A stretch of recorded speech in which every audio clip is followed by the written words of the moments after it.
안녕하세요. 잠들기 전 세상의 모든 소음이 잦아들고 오직 당신의 숨소리만이 선명해지는 가장 평온한 시간입니다. 오늘도 거친 세상 속에서 소중한 당신의 자리를 지켜내느라 정말 고생 많으셨습니다. 이제 무거운 외투를 벗어던지듯 마음의 짐도 잠시 이 자리에 내려놓으세요. 당신의 지친 영혼을 따뜻하게 감싸 안아줄 오디오북 채널에 오신 것을 진심으로 환영합니다. 오늘 제가 들려드릴 이야기는 단순히 머리로 읽는 지식이 아닙니다. 가슴 깊은 곳으로 스며들어 당신의 무의식 속에 평온과 진리라는 씨앗을 심어줄 아주 특별한 명상과도 같습니다. 이야기를 듣는 동안만큼은 모든 걱정을 내려놓고 그저 저의 목소리에 몸을 맡겨보세요. 본격적인 여행을 시작하기에 앞서 여러분의 구독과 좋아요, 그리고 따뜻한 댓글은 이 채널이 지속될 수 있는 소중한 등불이 됩니다. 자, 이제 후회 없는 삶을 위한 아주 오래된 가르침의 세계로 당신과 함께 깊이 들어가 보겠습니다. 멈춰버린 삶, 그리고 운명적 만남. 알렉스는 차가운 겨울 공기가 감도는 독일의 작은 마을 기차역에 내렸습니다. 발을 내딛는 순간 느껴지는 시린 공기는 수십 년 전 그가 이곳에서 느꼈던 지독한 고독의 기억을 불러일으켰습니다. 어린 시절 아버지의 직업 때문에 정착하지 못하고 전 세계를 떠돌아야 했던 그에게 이 마을은 따뜻한 고향이 아닌 이방인으로서의 서러움이 박힌 곳이었습니다. 독일어를 알아듣지 못해 친구들의 웃음소리 바깥에서 겉돌며 홀로 공원을 서성이던 소년 알렉스. 그 소년은 이제 삶의 무게에 짓눌린 중년의 남자가 되어 다시 그 공원을 향해 느릿한 발걸음을 옮기고 있었습니다. 지금 그의 삶은 마치 벼랑 끝에 매달린 마른 잎사귀와 같았습니다. 회사에서는 젊은 사장으로부터 더 이상 쓸모없다는 노골적인 퇴사 압박을 받으며 자존감이 바닥까지 떨어졌고 집으로 돌아가면 끊임없이 불평을 쏟아내는 아내와 대화의 문을 닫아버린 사춘기. 자녀들 사이에서 투명인간처럼 존재하고 있었습니다. 어디에도 발붙일 곳 없던 그가 마지막 희망처럼 찾아온 이 공원은 그의 유일한 안식처이자 동시에 멈춰버린 자신의 삶을 정직하게 마주해야 하는 거울이었습니다. 벤치에 앉아 멍하니 연못 위를 떠도는 낙엽을 바라보던 알렉스 앞에 한 소년이 나타납니다. 사이드라는 이름의 이 소년은 낡은 신발과 몸집보다 큰 배낭을 메고 있었지만 눈동자만큼은 별빛을 머금은 듯 신비롭게 빛나고 있었습니다. 소년은 알렉스에게 묻습니다. 당신이 제가 기다리던 마지막 9번째 현자인가요? 알렉스는 텅 빈 가슴을 쓸어내리며 힘없이 웃었습니다. 나는 그저 길을 잃고 헤매는 어리석은 사람일 뿐이란다, 얘야. 하지만 소년은 실망하지 않았습니다. 대신 자신이 품고 있던 현자의 설을 펼쳐 보였습니다. 8명의 현자를 만나 얻은 지혜가 담긴 그 책은 처음엔 아무것도 적혀 있지 않은 백지처럼 보였습니다. 하지만 소년이 여정 중에 얻은 퍼즐 조각을 하나씩 끼워 넣을 때마다 종이 위로 찬란한 빛이 뿜어져 나오며 웅장한 지혜의 글귀들이 살아 움직이기 시작했습니다. 알렉스는 홀린 듯 소년의 곁에 앉아 그 신비로운 책 속으로 빠져들었습니다. 그것은 알렉스 자신의 삶을 송두리째 바꿀 생애 가장 위대한 모험의 시작이었습니다. 첫 번째 현자 행동의 가르침. 모든 조각은 그림의 일부이다. 소년 사이드가 처음 만난 현자는 행동의 수호자, 액트였습니다. 그는 사이드에게 인생이라는 거대한 퍼즐에 대해 이야기했습니다. 우리가 태어나서 죽을 때까지 하는 모든 일은 사실 하나의 거대한 명화를 완성해가는 과정이란다. 하지만 사람들은 이 본질을 잊은 채 오직 눈앞에 보이는 즉각적인 결과에만 집착하며 스스로를 괴롭힙니다. 액트 현자는 부드럽지만 단호한 목소리로 말했습니다. 인생은 내가 어떤 행동을 할 때마다 우주라는 거대한 힘이 너에게 퍼즐 조각 하나를 건네주는 과정이야.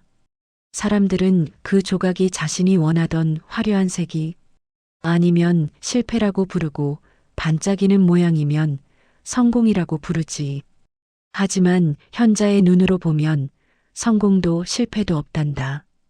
그저 전체 그림을 완성하기 위해 반드시 필요한 조각 하나를 얻었을 뿐이야.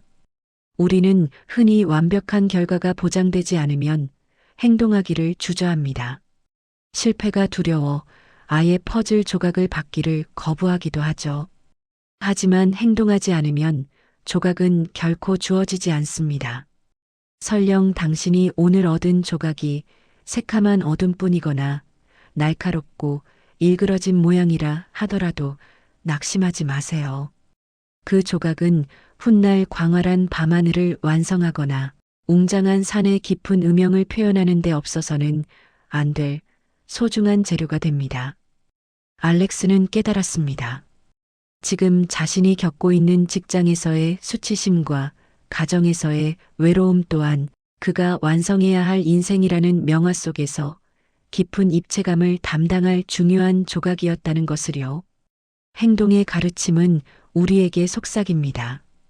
결과에 일희일비하며 멈춰 서지 말고 오늘 당신이 할 수 있는 작은 행동을 통해 기쁘게 그 조각을 받아들이라고 말입니다.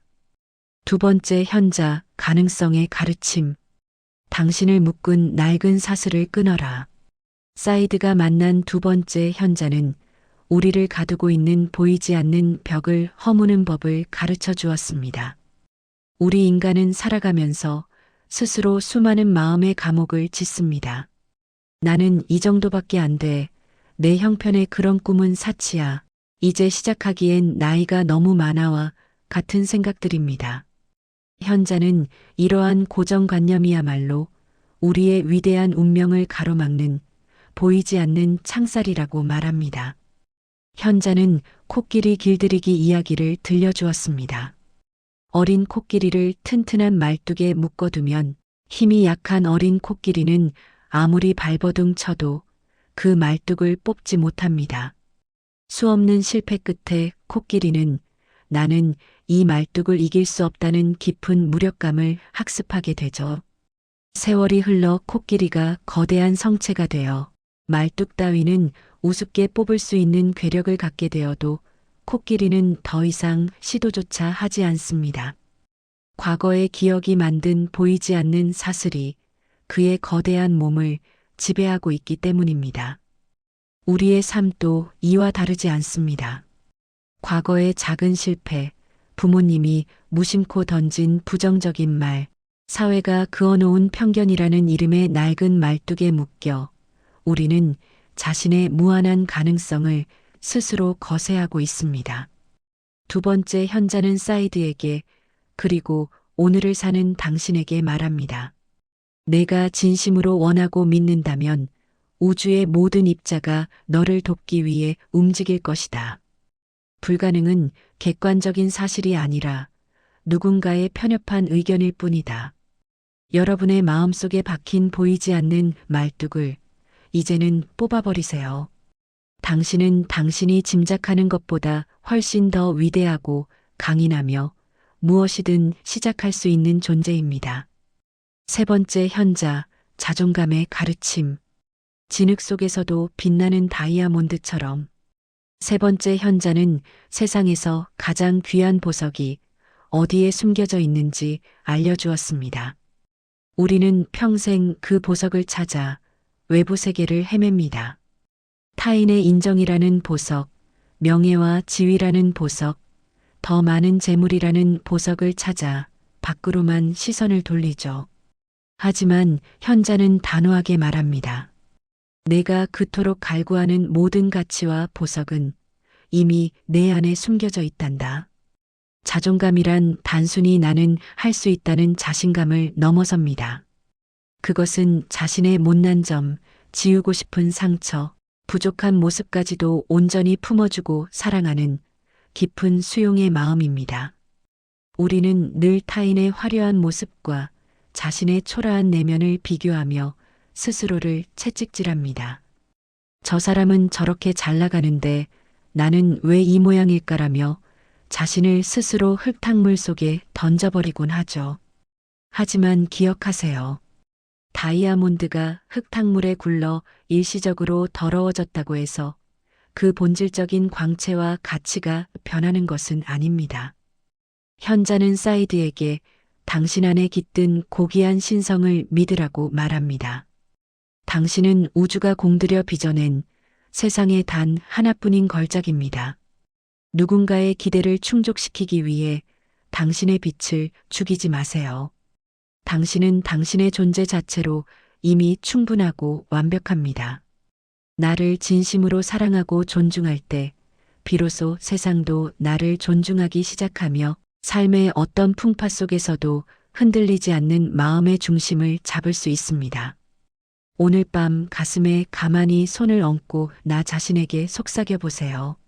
나는 있는 그대로 소중하고 충분히 아름다운 존재다라고 말입니다. 네 번째 현자, 목적의 가르침. 당신의 영혼이 가리키는 북극성. 네 번째 현자는 우리 삶의 방향을 결정짓는 나침반인 목적에 대해 이야기했습니다. 방향 없이 그저 열심히만 달리는 것은 오히려 목적지에서 더 멀어지는 고된 길일 수 있습니다. 우리는 매일 숨가쁘게 살아가지만 문득 내가 왜 이렇게 바쁘게 살아야 하는지 회의감이 들 때가 있습니다. 그것은 우리 삶의 명확한 목적, 즉 비전이 없기 때문입니다. 꿈과 비전은 다릅니다. 꿈은 막연히 이렇게 되었으면 좋겠다는 희망사항일 뿐이지만 비전은 내가 반드시 도달해야 할 곳이며 내 삶의 모든 이유가 되는 확고한 설계도입니다. 현자는 인생이라는 퍼즐을 맞출 때 전체 그림이 무엇인지 미리 알고 맞추는 사람과 조각의 모양에만 급급한 사람의 차이는 하늘과 땅 차이라고 말합니다. 나의 비전은 무엇인가? 나는 이 세상을 떠날 때 어떤 가치를 남기고 싶은가? 이 질문에 대한 답이 바로 당신의 목적입니다. 단순히 생존을 위해 일하는 것이 아니라 나의 작은 행동 하나가 누군가에게 기쁨이 되고 세상에 이로움을 준다는 확신이 있을 때 우리 삶은 비로소 빛나기 시작합니다. 목적이 분명한 사람은 고난을 시련이라 부르지 않고 과정이라 부릅니다. 여러분의 마음속에 여러분만의 위대한 명화를 그려보세요. 그 그림이 선명해질수록 당신의 발걸음은 더욱 힘차고 당당해질 것입니다. 다섯 번째 현자, 말의 가르침.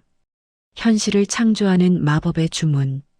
다섯 번째 현자는 우리가 일상적으로 내뱉는 짧은 말, 한마디에 숨겨진 엄청난 마법의 힘에 대해 가르쳐 주었습니다. 말은 단순히 정보를 전달하는 도구가 아닙니다. 말은 고유한 진동과 에너지를 가지고 있으며 실제로 우리의 현실을 빚어내는 창조의 힘이 있습니다. 현자는 사이드에게 엄중히 말했습니다. 내가 내뱉는 말이 바로 내가 앞으로 살게 될 집의 벽돌이 된단다. 부정적인 말, 원망하는 말, 안 된다는 절망의 말은 우리 삶에 어두운 구름을 불러들입니다. 반면 긍정적인 말, 진심 어린 감사의 말, 사랑의 표현은 우리 삶의 정원에 축복의 꽃을 피웁니다. 알렉스는 자신의 삶을 아프게 돌아보았습니다. 아내 낸시의 날 선 말들이 자신을 얼마나 상처 입혔는지 그리고 자신 또한 속으로 얼마나 많은 독한 말들을 내뱉으며 스스로를 파괴해 왔는지 깨달았습니다. 말은 부메랑과 같아서 상대에게 던진 말은 반드시 자신에게 돌아와 박힙니다. 오늘부터 여러분의 입술에 감사의 언어를 담아보세요. 작은 호의에도 감사합니다라고 말하고 거울 속 자신에게 너는 할 수 있어, 고생했어라고 격려해 주세요. 당신의 언어가 바뀌는 그 찰나 당신의 운명도 기적처럼 방향을 틀기 시작할 것입니다.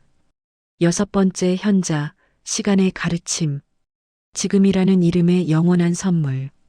여섯 번째 현자는 우리에게 주어진 가장 평등하고도 고귀한 자산인 시간에 대해 설파했습니다.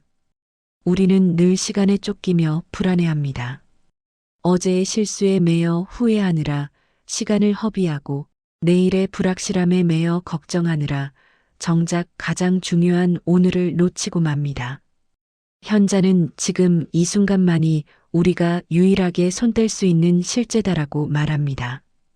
과거는 이미 지나가 버린 기억의 파편일 뿐이며 미래는 아직 오지 않은 상상의 산물입니다. 우리가 행복해질 수 있는 유일한 시간은 바로 지금 숨 쉬고 있는 이 찰나의 순간뿐입니다. 지금 마시는 차 한 잔의 따뜻한 온기, 곁에 있는 사랑하는 사람의 부드러운 숨소리, 창밖을 스치는 바람의 감촉에 온 신경을 집중해 보세요. 현재에 온전히 머무를 때 우리는 비로소 삶의 진정한 맛을 느낄 수 있습니다. 내일을 위해 오늘을 희생하는 삶이 아니라 오늘을 풍성하게 살아냄으로써 더 나은 내일을 맞이하는 지혜가 필요합니다. 흐르는 시간을 아까워하며 붙잡으려 하지 말고 그 흐름 속에 온전히 몸을 실어보세요. 지금 이 순간 당신은 당신의 인생에서 가장 젊고 아름다운 시간의 중심에 서 있습니다. 일곱 번째 현자, 인간관계의 가르침. 타인이라는 거울 속에 나. 일곱 번째 현자는 타인이라는 거울을 통해 진정한 나를 발견하는 법을 알려주었습니다. 우리는 살면서 수많은 사람과 부딪히며 살아갑니다. 그 중에는 나를 기쁘게 하는 천사 같은 사람도 있지만 나를 화나게 하거나 깊은 상처를 주는 사람도 있습니다. 현자는 이 모든 만남이 사실은 내 내면의 상태를 비춰주는 정직한 거울이라고 말합니다. 누군가 미치도록 밉다면 내 안에도 그 사람과 닮은 그림자가 숨어 있기 때문일 수 있습니다. 누군가의 태도에 화가 난다면 그것은 내 안의 결핍이 그에 반응했기 때문입니다. 타인을 비난하고 원망하는데 귀한 에너지를 낭비하지 마세요. 대신 저 사람은 오늘 나에게 무엇을 가르쳐 주러 온 스승인가? 를 자문해 보아야 합니다. 모든 인간관계의 기본은 역지사지의 마음입니다. 상대방의 입장이 되어 그들의 아픔과 고독을 들여다볼 때 미움은 안개처럼 사라지고 연민의 싹이 돋아납니다. 내가 먼저 마음의 빗장을 풀고 따뜻한 손을 내밀 때 차갑게 닫혀있던 상대방의 마음도 눈 녹듯 녹아내릴 것입니다. 결국 이 세상에 완벽한 타인이란 없습니다. 우리 모두는 인생이라는 거대한 퍼즐을 함께 맞춰나가는 소중한 동료이자 또 다른 나일 뿐입니다. 여덟 번째 현자, 부의 가르침. 흐를 때 비로소 채워지는 풍요. 여덟 번째 현자는 우리 삶의 풍요로움을 결정짓는 진정한 부에 대해 가르침을 주었습니다. 많은 사람이 부를 그저 통장의 잔고나 부동산의 크기로만 측정하려 합니다. 하지만 현자의 가르침에 따르면 진정한 부자는 많이 가진 사람이 아니라 많이 나누는 사람입니다. 우주의 원리는 순환입니다. 흐르지 않고 고여있는 물이 결국 썩듯이 부 또한 흐르지 않고 쌓여만 있으면 삶을 병들게 합니다. 나만을 위해 움켜쥐는 손은 결코 새로운 복을 받을 수 없습니다. 하지만 타인을 위해 기꺼이 손을 펼칠 때 그 빈손에는 우주의 더 큰 풍요와 축복이 채워집니다. 나눔은 거창한 물질적인 것만이 아닙니다. 지친 이에게 건네는 따뜻한 미소 한 번, 진심, 어린 격려의 말 한마디, 누군가의 이야기를 묵묵히 들어주는 시간 또한 고귀한 나눔입니다. 내가 이미 가진 것에 감사하며 그것을 기꺼이 흘려보낼 때 우리는 비로소 부족함이 없는 상태인 절대적 풍요를 경험하게 됩니다. 여러분은 이미 충분히 많은 것을 가지고 있습니다. 그 풍요의 씨앗을 오늘 만나는 사람들에게 하나씩 나누어 보세요. 당신의 인생 정원에는 세상에서 가장 아름다운 성공의 꽃들이 만개할 것입니다. 마지막 현자. 내 안에 잠들어 있던 거인을 깨우다. 사이드와 알렉스는 드디어 9번째 조각을 완성할 마지막 장소에 도달했습니다. 8명의 현자를 차례로 만나며 알렉스의 마음속에는 놀라운 기적이 일어났습니다. 처음 공원에 왔을 때 그를 지배했던 절망과 무기력은 흔적도 없이 사라졌고 삶에 대한 경건함과 새로운 의지가 뜨겁게 피어올랐습니다. 그런데 약속된 장소에 도착했지만 그토록 기다리던 마지막 현자는 나타나지 않았습니다. 사이드는 울먹이는 목소리로 알렉스에게 말했습니다.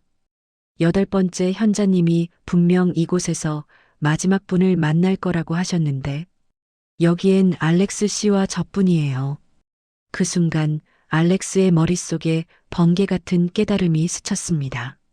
마지막 현자는 외부에서 찾아오는 어떤 대단한 성자가 아니었습니다. 현자들의 가르침을 온몸으로 받아들이고 자신의 상처받은 삶을 스스로 치유하며 새롭게 정의하기 시작한 알렉스 자신이야말로 사이드가 그토록 찾아 헤매던 마지막 현자였던 것입니다. 마지막 9번째 가르침은 바로 사랑이었습니다. 행동, 가능성, 자존감, 목적, 말, 시간, 관계, 부. 이 모든 조각을 하나로 엮어 영롱한 목걸이로 만드는 유일한 실은 사랑입니다. 나 자신을 사랑하고 내가 하는 일을 사랑하며 내가 마주하는 이 불완전한 세상을 사랑하는 마음. 그 사랑의 마음으로 조각들을 끼워 맞출 때 비로소 인생이라는 퍼즐은 완성됩니다. 알렉스는 떨리는 손으로 소년에게 마지막 조각을 건넸습니다. 그것은 자신의 삶을 긍정하고 타인을 품어 안는 성숙한 인간으로서의 위대한 자각이었습니다.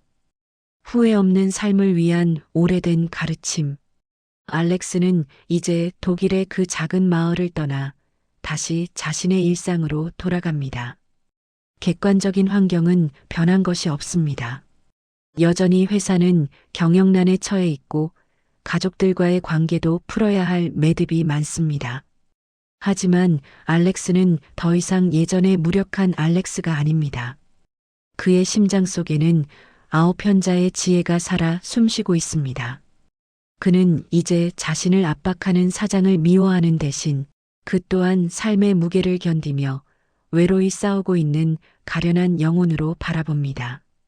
아내의 날 선말 뒤에 숨은 애정 어린 갈구와 외로움을 읽어내며 먼저 다가가 따뜻하게 안아줄 여유가 생겼습니다.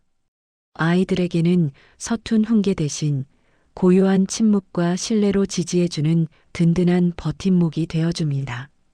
후회 없는 삶이란 무엇일까요? 그것은 죽음의 문턱에서 아무런 실수가 없었기를 바라는 완벽주의적인 삶이 아닙니다. 매 순간 우주가 던져주는 퍼즐 조각들을 기쁘게 받아들이고 그 어떤 색깔의 조각이든 최선을 다해 사랑하며 그 과정 자체를 축제로 만드는 삶입니다. 알렉스의 새로운 여행은 이제 막 시작되었습니다. 그리고 이 이야기를 들으신 여러분의 새로운 여행 또한 지금 이 순간 시작되고 있습니다. 오늘 밤 알렉스와 사이드가 만났던 그 고요한 공원의 벤치를 떠올려 보세요. 그리고 여러분 마음속 깊은 곳에 있는 현자에게 물어보세요. 나는 오늘 어떤 조각을 얻었는가? 그 조각을 어떤 사랑의 색으로 채울 것인가? 여러분의 인생은 그 자체로 이미 완벽한 예술 작품입니다. 다만 아직 완성되지 않았을 뿐이죠. 오늘 얻은 조각이 조금 아프고 시리더라도 그것이 당신의 명작을 완성하는데 반드시 필요한 고유한 색깔임을 믿으세요. 이제 모든 근심을 내려놓고 편안한 잠자리에 드시길 바랍니다. 오늘 들려드린 이 긴 이야기가 여러분의 가슴속에 꺼지지 않는 따뜻한 불씨가 되었다면 정말 기쁘겠습니다. 내일 아침 눈을 뜰 때는 오늘보다 조금 더 자신을 사랑하고 세상에 감사하는 마음으로 하루를 시작하시길 응원합니다. 여러분의 고귀한 삶을 늘 진심으로 응원하는 저는 여기서 인사드리겠습니다. 긴 시간 함께 해주셔서 진심으로 감사합니다. 당신의 꿈속에 9현자의 지혜와 평온이 가득하길 바랍니다. 진심으로 사랑합니다.